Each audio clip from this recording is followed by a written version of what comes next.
Welcome back into MLS Digest, everyone. This is 15 and 15, a new weekly recap series I'm looking to bring to you here on the channel, covering all 15 matchups of each MLS match week in just 15 minutes, bringing you everything you may have missed, key takeaways, and the best storylines from each matchup.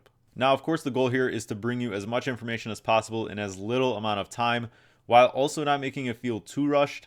And so I would very much appreciate your feedback on this series going forward, what you may like or not like when it comes to the specifics of talking about these games.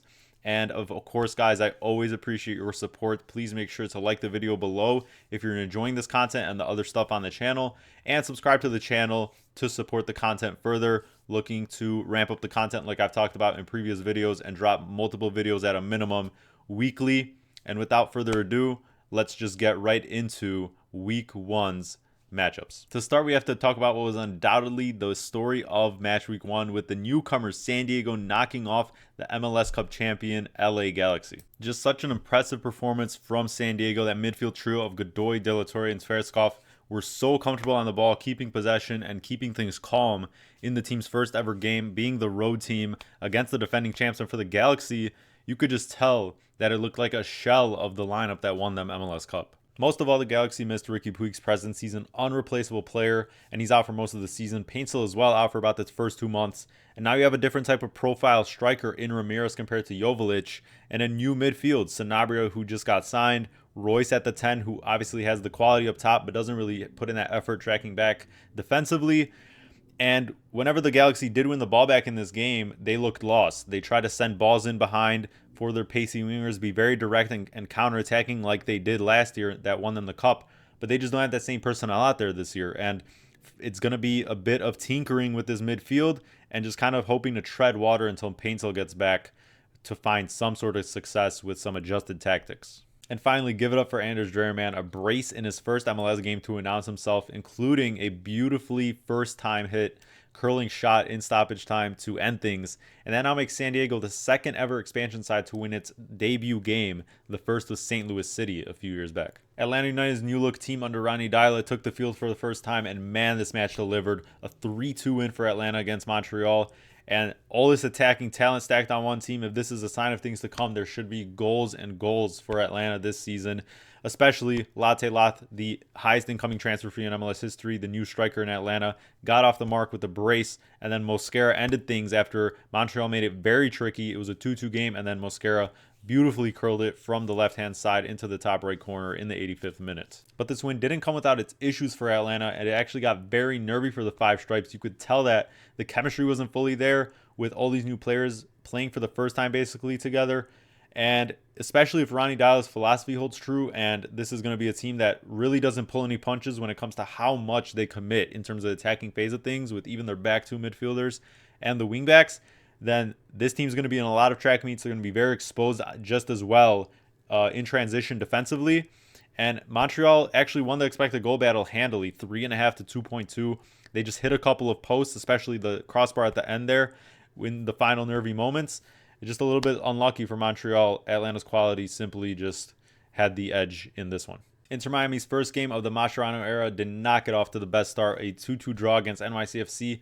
And unfortunately, it seems like the same issues are popping up for Miami from last season. One, in terms of their disciplinary issues on that back line, and two, in terms of their ability to stay completely focused and aware of things when it comes to, like, whether it be set pieces or just throughout a whole 90 minutes. And it was Aviles, the defender who scored the opening goal off a Messi assist, who gets the red card, dragging that attacker back just outside the box. And then after a couple minutes, eventually when the free kick is taken, Ilinic is completely unmarked on the right side. It's a pass to him to the right, and he gets a free shot across goal to make it 1-1. And then now you're down a man for over an hour, and then down 2-1 for over half an hour after Martinez eventually made it 2-1. But Messi will be Messi, and of course he provided the game-winning assist in 90 plus 10 minutes stoppage time to Segovia, one of their new signings. But regardless, even though they clawed their way back for a point, the same worrying signs of this lack of composure and discipline remain for this Miami side, it seems. In the joint high-scoring game of the weekend, it was the Crew hosting the Fire, and it was Wilfred Nancy with his structure and tactics, just without two big losses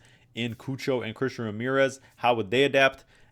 against now Greg Berhalter returning to MLS with a new look fire attack, including Jonathan Bamba and Zingernagel. But man, we can see that even without these star players, Nancy's system gets the best out of everyone else, and it's almost positionless the way everyone can just lock into different positions and rotate and get up the field. And the way they pressure the ball and overload certain sides of the field is just unmatched, and it's going to cause so many teams problems, even if they don't win every single game due to just sometimes a lack of those killers when it comes to finishing goals. Meanwhile, two things can be true for the Fire. There were some avoidable goals, including one that should have been called back for a foul, I think, and then another terrible own goal because no one wanted to deal with what I think was a lousy type of cross.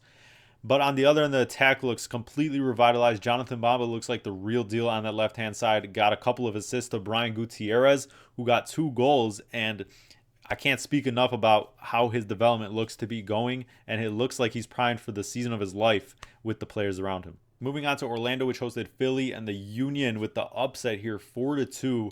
The good thing for Orlando was that Pasalic, their new right winger, in replacement of Facundo Torres, got off the mark with a pair of goals, so good for him to get going. But no Cartagena for Orlando this year. He's injured.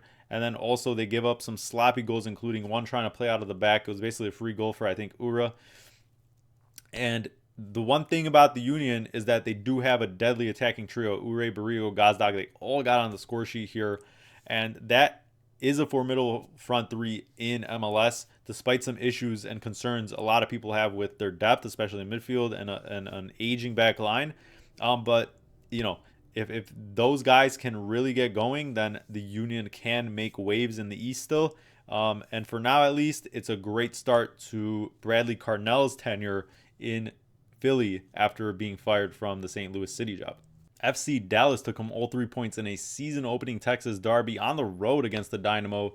The Dynamo actually took the lead, and Dallas came back through one of their new signings, Julio Santos, scoring the winning goal. For the Dynamo, it's going to be more of the same possession-based soccer without much penetration because of their lack of wingers. Their wingbacks are going to get involved, but other than that, their one goal took a very intricate, long passing sequence that eventually Bassi headed in a bit of a goal line scrum. And then Musa was gifted a goal off another terrible attempt at playing out of the back, and then Julio Santos on a 50-50 foul took the ball about 3/4 of the field and then chipped the goalkeeper who was coming out of his box, I believe, and then finished it off to end things. And for Dallas, it's a formidable attack now with Musa, who's been there from last year. You added Julio Santos from RSL and then also Lucho Acosta. Yes, there are clear defensive issues, but it's a fantastic result considering the magnitude of this game. Moving on to the Sounders that hosted Charlotte. And Charlotte without Wilfred Zaha in this one on the left side, their new star player. So maybe didn't see the most attacking potential that the Charlotte side can have, but this was always going to be a defensively sound matchup. And for the Sounders, though, they're going to be shooting themselves in the foot because Jordan Morris scored 2 beautiful goals in open play off the result of some well-worked, passing sequences. And there were 2 pretty much avoidable goals on the other end that Charlotte scored. Malanda on a corner kick header that the Sounders just basically got outworked on. And the other one, defending a 2-1 lead in the dying moments, a cross comes in from the right-hand side, and Andres Gomez just completely mistimes and misreads the situation and puts it in the back of his own net. Really not the most threatening cross, but regardless, had to deal with it somehow, I guess. And it's just terrible luck for Charlotte. They'll definitely take that point on the road and move on to their home opener this coming weekend. The Bruce Arena era in San Jose got off to a flying start. The guy is a serial winner, and he starts the Quakes season off with a win against a very weaker RSL squad compared to last season. It was actually 3 different defenders scoring in this one, with Buda coming off the bench to score. So neither Chicho Arango or Josef Martinez scored. Christian Espinoza with 3 assists in this one. Just going to be pulling the strings all season for this team. It seems like he's going to be unlocked under this new, system with this 2-striker setup as well. And it's just a fantastic start. They weren't the prettiest goals, and the chemistry wasn't completely there with these 2 starting strikers. But regardless, a 4-0 win, you take that every day of the week. And for RSL, they're in the middle of CCC action, so they don't have that much depth anyways. But maybe their mind was on other things. But regardless, really no threats outside Diego Luna in this one. He tried his best to score a couple of screamers, but nothing doing for RSL. Austin's opener was against Sporting KC, which actually played a competitive match before this one against Miami in Champions Cup. They lost 1-0 in that one as well, and they lose 1-0 here on the road. So still a scoreless start to the season for KC. It only took 1 goal for Austin to secure the 3 points. Eventually it was Bukhari on the end of a corner that fell to the far post. And Austin was without Uzuni in this one, so their attacking potential really hasn't as well been truly realized. We can't really judge too much without seeing a full strength 11 in this side. But Brandon Vasquez had his moments. There were a couple of loose balls that Austin kind of had some indecision on, and a little bit of signs from last season when it came to kind of maybe, killing off some chances earlier in the match. But it's a good clean sheet to start for this defense, and Dessler as well, the right back. What a fantastic effort out of him. Despite the fact Casey didn't really have too many chances in this game, there were a couple of nervy moments, and he really got back on some great recoveries. FC Cincinnati season is also off to a fantastic start. They took home a 4-1 advantage to their return home leg in Champions Cup against Motagua before they started the MLS season. And in their opener, now they beat the New York Red Bulls 1-0 with Kevin Denkey scoring, their new star striker. He also scored in the Champions Cup game. So did Evander, and then Evander in this one as well, pulling all the strings. Also did get substituted a little early just because of minutes, but regardless, it was just the gap in the attacking quality was the difference in this one. Red Bulls did only create 1.1 XG, but Choupo-Moting, not the best debut. I'm not sure this team got so much better. They added Choupo-Moting, an aging player, and got rid of John Tolkien, a bright left back in their academy system. So while they are difficult to break down and high press you and are a very energetic team in terms of their structure and how well drilled they are, so is Cincinnati, and they just have the attacking talent to take the advantage in this one, and that's how the season starts for both these teams. LAFC, which is also dealing with Champions Cup congestion, if you want to even call it that, at the beginning of the season, got off to a great start with a win in their opener against Minnesota. This was the first match of the entire weekend. And Jeremy Ebobisse, the new signing from San Jose, who's going to be playing a lot of minutes in terms of filling in for that number 9 role between himself and Giroud, got off to the mark with a banger goal late. It's going to be more or less the same system, very direct balls over the top for Bouanga, letting him cook, not a lot of buildup out of midfield. And it's going to be about when Under comes in on that right side, really how dangerous both flanks of this attack can be for Minnesota. It's the same system with these wingbacks. Yeboah specifically had some great chances, got unlucky, had a shot come off the inside of the post but not go in that beat Lloris. But other than that, I think Minnesota played this game tightly, and once again, maybe not deserving of a loss, but I'm sure they'll be just fine going forward with the players they have in the system they have at hand under Ramsey. DC United took on Toronto in the opening week in a match I would call El Spoon-ico for what I think are 2 wooden spoon contenders in the East. I have Toronto last and DC United second to last, at least in the Eastern standings.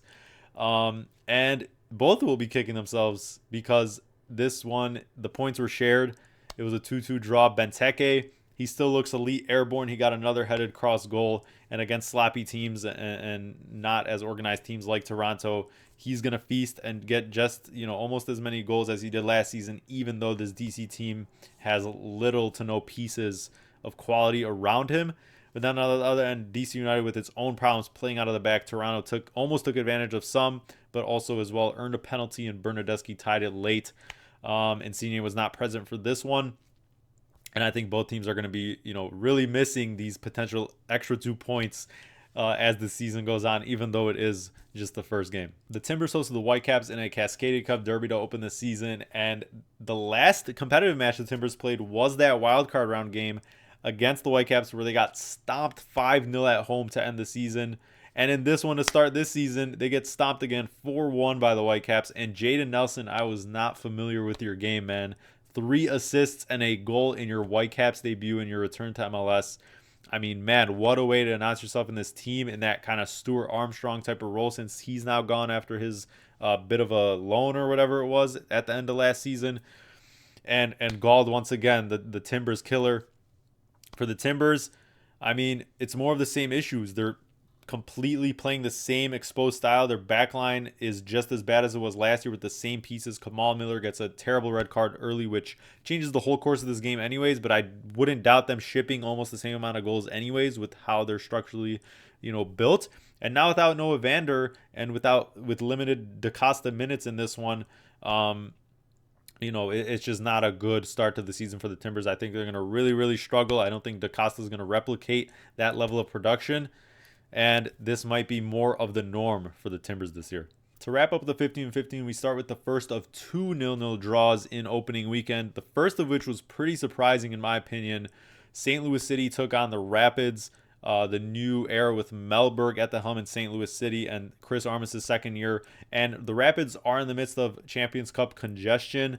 They do have to go to LAFC after this current midweek, holding on to a 2-1 advantage. But they still played a full-strength squad in this one. But really, it seemed like they were maybe trying to preserve a little bit of energy in terms of how much, they were kind of using their energy up in terms of the attacking phase, because they didn't register a shot on goal. St. Louis City as well was without Teicher, one of their star German players, so we really can't see, how good this team can be in terms of the tactics under Mellberg just yet, because it should be a high-flying attack based on what we saw at the end of last season. But regardless, St. Louis City should have still probably edged this game out 1 or 2-0 based on the service that was being put in and the missed chances. Zach Steffen had a fantastic game at the same time, so props to him. And for the Rapids, amid their CCC congestion, they'll definitely take this point compared to St. Louis City, who is going to be maybe a little bit more disappointed. The last game of the slate that we're covering, including the other 0-0 draw, was between Nashville and the Revs, who, I expected this more so between these teams, at least a lower scoring game. With two basically second-year head coaches, BJ Callum in Nashville, who had a half year last season, and now Caleb Porter in his second year with the Revs, who are looking to, sneak into the playoffs this year after both missing out last season.